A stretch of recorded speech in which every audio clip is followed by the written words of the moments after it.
Good morning, guys. Welcome back. This is another day of art. My stuff just fell. Haha. What we're going to be working on today is we're going to be working with neighborhoods and talking about your community around you. So today what you're going to need is paper, pencil. You're also going to need markers and crayons to create this project today. You're going to be getting big paper because what? Your neighborhood's big. It's got lots of different things in it. So we're going to be talking about all the people that make it work really nicely, like your neighbors and our community helpers around us. So what I'm going to do real quick is I'm going to show you some pictures. So in your neighborhood, I'm sure you have houses, right? You have houses or you have apartments, depending on where you live. And sometimes they'll be really close together, sometimes they'll be spread out. So houses are usually made up of geometric shapes. We just did that with robots not too long ago. So pick your geometric shapes that you think work with your picture. And I love how in this picture it adds little fence and plants and trees, and there's even a little kitty cat outside. You probably have some dogs and cats in your neighborhood too that you see out in the front yard every once in a while. So houses, basic part of a neighborhood, right? Now these are a little bit, these might be a little further out of your neighborhood, but they're really close in your community, and it's really important that they're close in case you ever need them. We have the fire department in case you ever have your carbon monoxide detectors or your fire alarm goes off in your house or something like that. Sometimes even if you have car accidents, these wonderful people from the fire department come and help you if you need help. Same thing with our police officers. They're there to help in case you need anything. Super important to our community, making sure that everyone's following the rules and being safe, right? And then of course, if for some reason you do get hurt, we have the wonderful hospital here with all of those wonderful workers to take care of you, those nurses and doctors and people inside of that building. So these are all really important parts of our community as well as our neighbors. There's also some other places in your neighborhood like grocery stores, restaurants, post office, gas stations. There's so many different things. So I want you to be thinking about if I didn't show something that you want to draw in your neighborhood, that you feel free to do that, even if I don't have a picture of it. I'm sure your helpers or teachers can help you find images of those if you need to see what they look like. But you can use basic geometric shapes to make these guys too, and come up with a symbol to put on the building, like this, to make it look different. You can see how on the dollar sign here on the bank is usually somewhere pretty close. I've seen lots of banks around more. I don't know about you, but there's one on every corner, in my opinion. So I've got the bank here, and then we also have the library. Now we have our wonderful school library, but there's also nice, really big city libraries that you can visit that offer a lot of really cool reading programs and special author visits and illustrator visits. And so that's an important part of our community too. Oh, we've got the supermarket where you get your groceries. Some of you might actually get them at Walmart, where like a super center or something like that, where they have, you can get your oil changed there and you can get your groceries all in the same place, and you can buy your clothes too. Or you can just go to a regular grocery store like Reese's or a neighborhood market. It would be just a grocery store. You could draw one of those in your neighborhood. And then we have the school, right? Super important, so that you get to play with all of your friends and learn from your wonderful teachers. So these are all different parts of our neighborhood that make it so great to live in a neighborhood. We're so lucky that we get to be in this great community here in the Tulsa-Broken Arrow area. So what we're gonna be working on is you're gonna get a big old piece of paper, and we're gonna be dividing it up into 3 pieces. So we're gonna have a top, middle, and the bottom, and we're gonna divide it with a road. And then you're gonna be able to pick some buildings. I want at least 2 buildings per piece. You can definitely add more if you can. You can kind of see on mine. We've got a couple different things on here, and I have another example that I started, and I haven't finished coloring yet. But I drew some different things on this one so that they could be different. I really enjoyed this activity, so I did it twice. And what we're gonna be doing is after you're done with the pencil, you're gonna trace over your pencil in marker, and then you're gonna get to use crayons to fill it in. After you're done with the crayons, you're gonna get a little car. And you get to pick which color you want. I've got, I think, 3 different colors of car. And then you can decide where you want your person to be driving. So he can be on any level of your neighborhood. He just can't be like vertical like that, right? That would be car accident. So he can be driving either direction with his little wheels and tires on the road. So hopefully this will be a fun part. You can also decorate your car if you want to. Draw some door handles on there, color the tires, put some headlights on there. So this will be a lot of fun. So gather your supplies. I may even include a link to a book about neighborhoods. I haven't decided yet. But as soon as you're done reading that book, you can get started on your assignment. Okay, bye.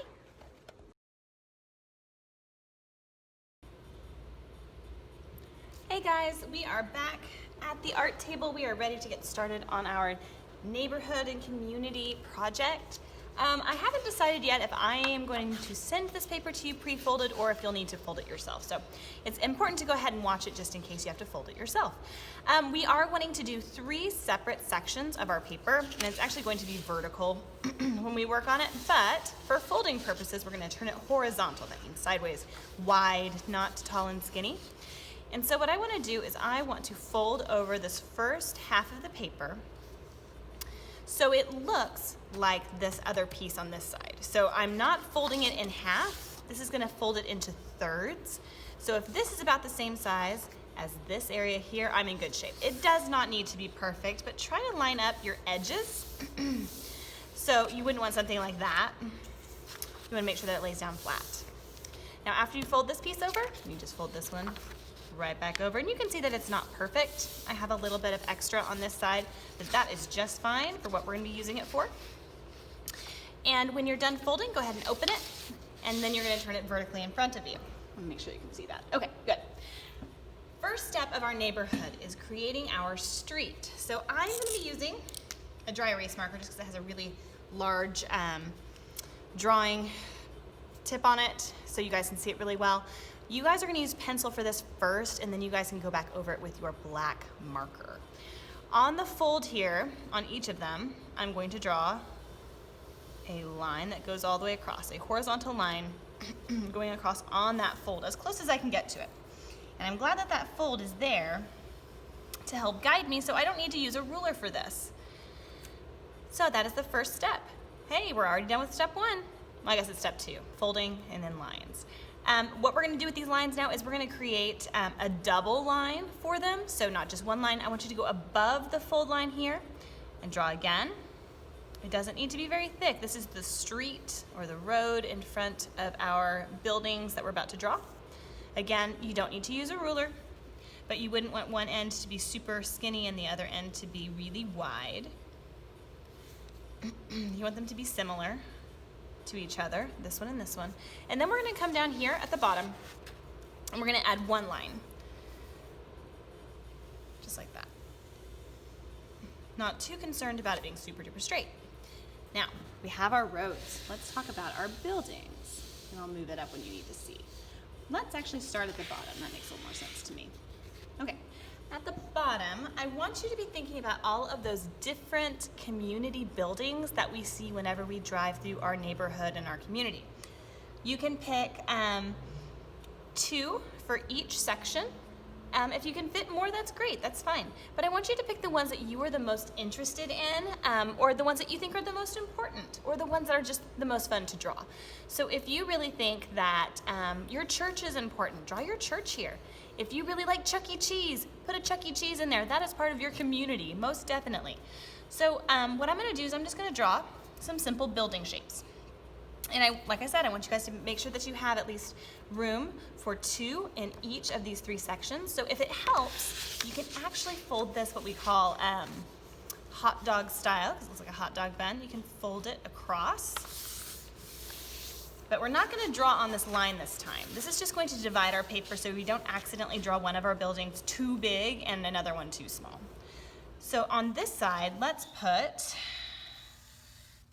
a square to start with. And these buildings are going to be pretty simple. You do not need to make them 3-dimensional, but I can show you how to do that if you want. And then I'll put another rectangle on the top. Good. So this is just the basic beginning of my building. And now I want to make sure that I add some doors and some windows so people can enter my building and exit, and then they can also see inside of the building. I haven't seen too many buildings that don't have windows. I couldn't imagine wanting to spend too much time in one of those. It would be kind of sad. It'd be so dark and scary.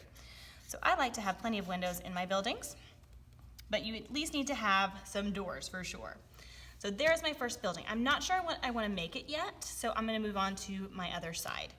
I'm going to draw maybe a, let's see, I'm going to do a candy store. So your shapes do not necessarily have to be traditional shapes. I'm going to make the candy store look like a giant peppermint, because why not? This is your art and you can be creative with it. And so I want to make sure that I have a door still. Doors and windows are still really important on buildings. Let's see, I'm going to do circle windows to echo or repeat the same shape of my building. A little candy shop. And then I'm going to do the swirl spiral design. And when I go back to color, this will look a little bit more like a peppermint. Okay, so I have a candy shop. Now I'm going to decide what I want this to be. I think I want this to be a hospital. So I'm going to put a red X over the door, or you can always make a sign for the top and actually write what it is up here. The symbols actually help if you aren't sure on how to spell things. So you could put a Band-Aid here, and they would probably think that's a hospital. The red cross X is very common to have on hospitals or around medical equipment. So that looks like a hospital to me, but I can also write it up here at the top. You just want to make sure that you spell it correctly before you start writing. So I might include a list of the different important buildings that we were talking about. So hospital and a candy shop right next to each other. Sounds like a good deal to me. Moving on to the next one. What I'm going to do up here is I'm going to maybe make some houses, because in our neighborhood we have neighbors, right? So I'm going to do some different shapes of houses, and I want this whole piece right here to just be a neighborhood without businesses. So I can take up the whole space here. And I'm going to show you how to make a three-dimensional house. I might make this one three-dimensional. So I'm going to start the same way I would one of these basic houses, with just the square and the triangle on top. And then what I'm going to do is I'm going to draw to the side. You can either draw to the left or you can draw to the right. It's completely up to you. But it's going to start with a series of horizontal lines. So that means this way, vertical is this way, so we're doing horizontal. I'm going to start up here at the triangle top. I'm going to draw over. The next part is going to be right here at the top of my square, and I'm going to draw over just a little bit further. Now if I run into something, that's okay. I don't want to draw over that house. I'm just going to let that line stop where it needs to stop. And then because I have this bottom piece covered, I don't need to worry about the bottom part of my house, but then I want to repeat this side of the triangle right here. So we want to do this line a little bit further over, like we're sliding it over. And you're going to draw a line down. So now this becomes a three-dimensional house instead of a flat shape house. So you can see the difference. Two-dimensional, three-dimensional. I only see the front here. I can see the front and the side and the top here. All right, so, and you can have a combination of both. You don't have to have all three-dimensional houses or all two-dimensional houses. You can mix it up and just have fun with it. Again, drawing some simple shapes in here for my houses. Making sure they have windows so nobody is in the dark in there. And you can do some fun texture things. You can add bricks to the sides of your house, or you can make it look like it was wood on the side, kind of like a cabin, or whatever kind of house you want, depending on where your community and neighborhood is in your picture. Okay, so I'm going to leave this area here, and then I'm going to move back up to the top. And I'm going to add some more community buildings with community helpers, people who help us out every day. So I've got my hospital, I've got my candy shop. I think I'm going to do a police station now. Police officers are super important to our community, to keeping everybody safe, and I want my little make-believe neighborhood to feel nice and safe. So I'm going to draw a series of rectangles and some doors and a big old window. And you know what I'm also going to do? I'm going to put a mailbox out here. Okay. And I'm also going to put, I'm going to put a fire hydrant right here next to my house because I want my houses to be safe. So anything you can think of that makes your neighborhood look more like a neighborhood and makes it more safe, you can add that to your picture, absolutely. Okay, so this is my police station, so I'm gonna write police, or I can put a symbol that represents my police station if I want.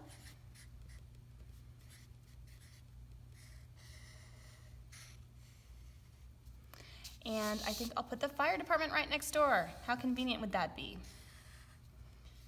Where my mom lives in Louisville, there is a police department and a fire station right next to each other, and they're really good friends, so they get together a lot for different things. And I think in the fire station, they've got that big garage area for their trucks, and so I think that's what I want to show on mine. I'm gonna show the garages that are closed because all the fire trucks are out being helpful right now. And I'm just gonna write fire on there. I'm gonna do a flagpole. So now I'm just adding extra things to make this picture look a little bit more interesting. Instead of just having buildings, you wanna go through and add maybe clouds or sunshine or flagpoles to your pictures. So I'm gonna go through here, and you need to decide where, if you wanna have a sun or if you want it to be at night. You would only put one sun or moon in this picture because this is all the same community. You're just seeing different parts of it in different places. So I think I have lots of room in my neighborhood where my houses are, where all my neighbors live. And so I'm gonna draw myself a sun. In Mrs. Marple's room, we don't do the corner suns, the peekaboo suns, but you can have them setting over the horizon line or peeking out from behind a house. That would be fine. And you can add trees if you want to. We'll add some trees back here. Around the hospital, a lot of times hospitals will have nice pretty gardens outside so people can walk around and enjoy them while they're feeling better after different operations and things, getting sick. Okay, I think this is pretty good. I like where I'm going with this. So I'm gonna add a couple more details to my houses, and then we're gonna talk about what you need to do to color. Of course, this would all be done in pencil before you start with marker, and then after you do your marker, then we will start coloring. All right, I'll meet you back here in just a few minutes after I finish my details. Okay, guys, we are back. I have finished all of my little details that I care to color, or not color, I'm sorry, go over with my marker. And that's what you guys get to do after you finish with pencil, is go over all of your lines with markers so we can see them. So it's like a big coloring book. Now the next thing you're gonna do is you are going to kind of pick out some colors. Now when I have a big project like this, I tell my kids, pick one thing to color today. So if you wanna color all the windows, if you wanna color all the trees, if you wanna color the whole sky, pick one thing at a time. That doesn't mean when you finish those things you get to stop working. It just means that you're setting yourself a goal to complete one part of your picture. And that, I feel, is a little bit more, it's a little easier to work when you're like, okay, I'm just focusing on the sky. I don't need to worry about any of this other stuff right now because I want to do a good job and take my time so that the end result is a lot nicer than if I were to say, oh, I gotta get the whole thing done right now, so I'm just gonna scribble everything so I can call it done. That's not what Mrs. Marple wants you to do. That would be like a 1 for a grade, right? That would be doing just as little as possible to get by. So what I'm doing is I'm starting in one area of my paper and I'm putting marks close together so that I don't have scribble. And I'm coloring around my shapes. I'm not coloring over the top. So if I run into houses, I know I need to stop. I'm not gonna color on the road with this. I'm not gonna color over my sun or my houses. I want just the sky to be this blue color. Now your sky does not have to be blue. Your sky can be nighttime sky, so that could be like a dark blue or a purple or an indigo or a black or a gray. It can be any kind of weather outside. You can put snow outside. You can make it sunset or sunrise if you want to. So I'm coming in here and I'm just coloring around my things. It's not taking just a whole lot of time and I'm filling in a lot of space. I just have to keep my hand moving. I'm coloring in the same direction the whole way, which is something that's a little easier to do when you have some more practice. So I just want you to focus on trying to fill in your spaces. If you need to go a couple different directions to do that, that's fine. So now I have my sky done in this picture. Now remember, it's all the same city and community, so if I use this color for the sky in this part of my picture, I'll want to make it consistent or the same with what's up here and with what's down here. So after I finish with my sky, I would pick one more thing, like maybe I'm going to color just the fire department and make sure I do a really good job on that. Or maybe I'm going to color the candy shop because it's my favorite part of my picture. It's really up to you what you color in what order, but I want you to take it slow, and if you don't get it done this time, it's okay. We can always come back to work on this when you have some other free time in your class. So I have a finished version here with some different buildings on it. This is my little community that I decided to draw. So we have a hospital and a police station, a grocery store. This is my neighborhood section. I didn't make it quite as big as I did on this paper, but you are drawing your own community, so you draw what's important to you. And then I drew a fast food restaurant with some outdoor seating and a bank. And you'll notice that the colors I chose for my buildings aren't really realistic, and that's okay. I like the symbols for restaurants, like this burger. I think you guys knew that this was a burger place because of the symbol of a burger. You guys know this is a bank because of the dollar sign. Those are symbols that represent other things. So the colors can also help you with whatever your objects are or whatever your buildings are. So green is representative of money, right? Because dollar bills here where we live are green. The police station, we know that they wear blue on their uniforms, and so using blue for a police station would be a good way to be like, yep, that looks like a police station to me. Hospitals are typically white whenever you see them in cartoons. A fire station is normally red. I don't have a fire station in this picture, but if I were to color this one right now, I would color my fire station red because you think of those bright red trucks when you whenever you hear the sirens and things. So you can use colors to help with your picture as well, if you're not going to put words on it. After you finish all of the coloring and you've done a really good job, you can use a car or two if your teacher has extras, and I want you to glue this on somewhere on your picture. Now there is going to be what we call overlap, so it's going to be covering part of your picture. So if you took a lot of time on your police station, you might not want to cover up your police station. You might want to have it driving by the hospital, or driving to the grocery store, or driving to the bank. But you get to decide where this car goes, and if you want, you can add details to your car. You can add things like headlights, or you can color in your tires if you want to. My black right here. So you can add things to your car to make it more interesting before you glue it down. It just helps it look a little bit more like a real car, the black tire. And then you're going to glue it on your paper wherever you like, and then you're done. Your communities are going to look great. I can't wait to see what you added to your picture. Remember to pick things that you're interested in. If you don't want to draw a hospital, don't draw a hospital. Draw a bunch of houses, draw some restaurants, draw, like I said, draw Chuck E. Cheese or Main Event. Whatever you want in your community picture is completely up to you. Have fun, guys.